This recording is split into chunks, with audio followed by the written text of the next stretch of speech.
राष्ट्रपति महोदया ने कहा कि ये देश के इतिहास में 60 साल के बाद ये पहली बार एक घटना हुई है जब लगातार 3 बार किसी प्रधानमंत्री को स्पष्ट बहुमत प्राप्त किया हो। लगातार तीसरी बार मोदी जी के नेतृत्व में भारत की जनता ने स्पष्ट जनादेश दिया और पंडित जवाहरलाल नेहरू जी का वो रिकॉर्ड जिसके ऊपर वो बहुत इतराते थे उसकी बराबरी हो गई। तीसरी बार आने पे मैं सिर्फ 3 बिंदु दूंगा जिस पर हम मानते हैं कि नेहरू जी और मोदी जी की बराबरी नहीं हो सकती। हेलो जी, वेलकम टू द क्रिटिक्स वाला में आपका हार्दिक स्वागत है।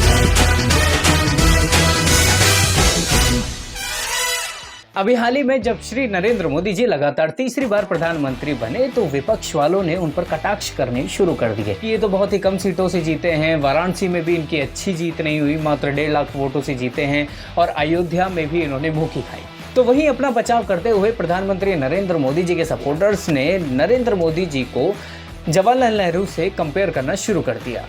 इस बात पर विपक्ष वालों ने कहा कि नहीं, ऐसा हो ही नहीं सकता, इनका और उनका कोई कंपैरिजन है ही नहीं, ये बहुत ही निम्न स्तर के नेता हैं, वो बहुत उच्च स्तर के नेता थे, फलाना ढिमकाना, बहुत सारी बातें। और इसी बीच संसद में एक भाषण आता है सुधांशु त्रिवेदी जी, वो बीजेपी के सांसद और प्रवक्ता दोनों हैं। उन्होंने अपने भाषण में जो भी बातें कही वो हमें जरूर सुननी चाहिए। तो चलिए शुरू करते हैं। राष्ट्रपति महोदया ने कहा कि ये देश के इतिहास में 60 साल के बाद ये पहली बार एक घटना हुई है जब लगातार 3 बार किसी प्रधानमंत्री को स्पष्ट बहुमत प्राप्त किया हो। और जिस समय महामहिम राष्ट्रपति महोदया ने यह शब्द बोला था, हम सबको ध्यान है, सबसे अनेक विपक्षी सदस्यों ने अपनी अपनी सीट पर आवाजें करते हुए इसका प्रतिवाद किया था। संभवतः उनके मन में इस बात के लिए स्वीकार्यता नहीं हो पा रही थी कि यह कैसे हो गया कि लगातार तीसरी बार मोदी जी के नेतृत्व में भारत की जनता ने स्पष्ट जनादेश दिया और पंडित जवाहरलाल नेहरू जी का वो रिकॉर्ड जिसके ऊपर वो बहुत इतराते थे उसकी बराबरी हो गई। मगर हमारे बहुत से विपक्षी सदस्य कहते हैं कि साहब, नेहरू जी की बराबरी तो मोदी जी से नहीं हो सकती। तो सभापति महोदय, मैं आपके माध्यम से कहना चाहता हूं कि तीसरी बार मोदी जी चुन के आए हैं और ये मैं भी मानता हूं कि नेहरू जी और मोदी जी में बराबरी नहीं हो सकती, इसलिए तीसरी बार आने पे मैं सिर्फ 3 बिंदु दूंगा जिस पर हम मानते हैं कि नेहरू जी और मोदी जी की बराबरी नहीं हो सकती। नंबर 1, जब मोदी जी इस देश के प्रधानमंत्री के कैंडिडेट चुने जाने थे, सभापति महोदय, मुझे आज तक याद है 13 सितंबर 2013 शाम 6 बजे भाजपा की पार्लियामेंट्री बोर्ड की बैठक होनी थी और मोदी जी स्वयं उसके मेंबर थे, मगर उन्होंने कहा मैं उस बैठक में नहीं आऊंगा जिसमें मेरे बारे में विचार हो रहा हो। यह होता है नैतिकता के आधार के ऊपर निर्णय। उधर पंडित जवाहरलाल नेहरू जब कैबिनेट मिशन प्लान के तहत 26 अप्रैल 1946 को कांग्रेस का नया अध्यक्ष चुना जाना था और उसके लिए कांग्रेस वर्किंग कमेटी की बैठक होनी थी और 20 अप्रैल को मौलाना आजाद को गांधी जी ने लेटर लिखा कि आप अपना नामांकन वापस ले लीजिए और मैं चाहता हूं कि नेहरू जी प्रधानमंत्री बने। परंतु इसके बावजूद उस बैठक के अंदर क्या हुआ, इसका रिकॉर्ड आचार्य कृपलानी ने अपनी किताब Gandhi his life and thought, Maulana Azad ने अपनी किताब India wins freedom, Rajmohan Gandhi ने अपनी किताब सरदार पटेल और उस समय के सबसे प्रख्यात पत्रकार दुर्गादास ने अपनी किताब India from Curzon to Nehru and thereafter में लिखा है कि 1 वोट मिला पट्टाभी रमैया को और शायद 1 या 2 वोट मिले आचार्य कृपलानी को, शेष सारे वोट मिले सरदार पटेल को और 0 वोट मिले जवाहरलाल नेहरू जी को। वाकई कैसे तुलना हो सकती है? सर्वसम्मति से प्रधानमंत्री के कैंडिडेट बनने वाले मोदी जी और 0 वोट पाकर प्रधानमंत्री के कैंडिडेट बनने वाले सरदार हमारे नेहरू जी। एक वो नेता जिसको पूरे देश ने नेता माना, एक वो नेता जिसको उसकी पार्टी में किसी ने नेता नहीं माना। इसलिए वाकई तुलना नहीं हो सकती। बल्कि मैं तो कहना चाहूंगा, आज खड़गे जी अध्यक्ष बनना था तो सोनिया गांधी जी की इच्छा थी तो सारे डेलीगेट्स ने खड़गे जी को वोट कर दिया और शशि थरूर जी ने नामांकन वापस कर लिया।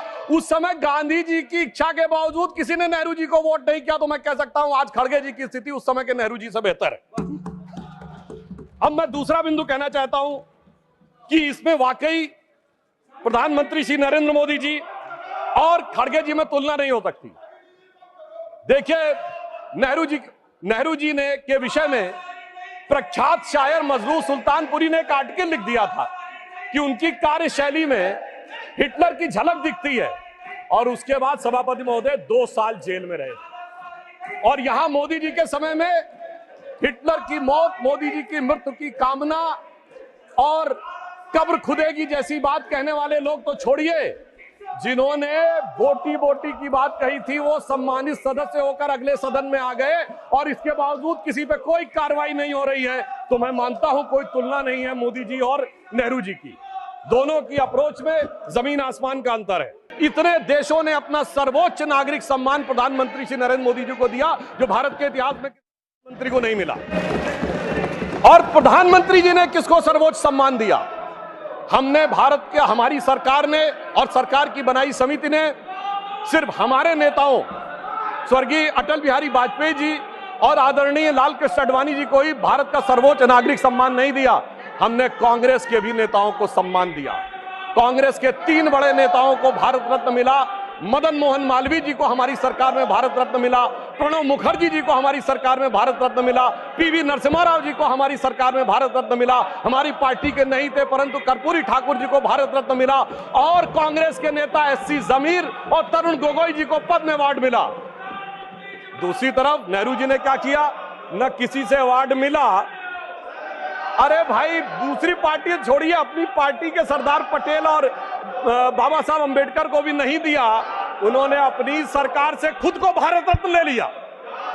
यानी एक मोदी जी जिन्होंने सबको भारत रत्न दिया और एक उनकी सरकार जिसमें खुद को भारत रत्न मिल गया। तो मैं मानता हूं कि इन तीनों बिंदुओं पर नेहरू जी और मोदी जी में कोई तुलना नहीं है। इसलिए मैं कह सकता हूं कि मोदी जी नेहरू जी की तुलना में एक अतुलनीय प्रधानमंत्री हैं और उन्होंने यह अतुलनीय उपलब्धि हासिल की। तो देखा आपने कि कितना सटीक जवाब विपक्ष वालों को सुधांशु त्रिवेदी ने दिया।